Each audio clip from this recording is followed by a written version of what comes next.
So, parents of teenagers, have you ever had a moment where you almost asked your teenager a question, but then you didn't?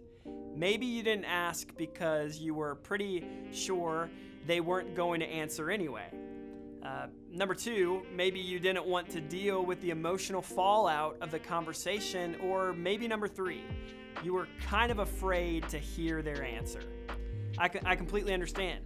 Communicating or trying to communicate with a teenager is hard work sometimes. But here's the thing. As the most important influence in your teenager's life, it's your job to be the person who knows your kid the best.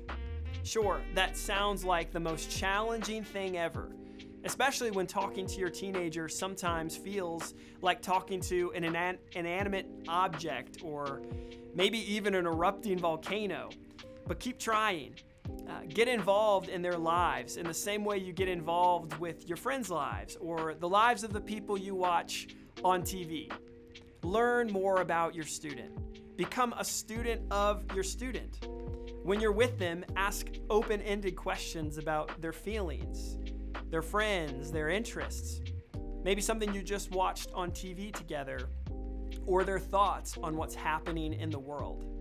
And then, and this is the big one, listen, process, understand.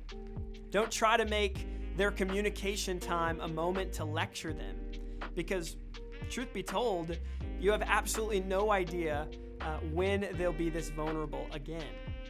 Teenagers are very delicate in this way, but the more they feel heard and understood by you, the more likely they'll open up in the future, even without your prompting.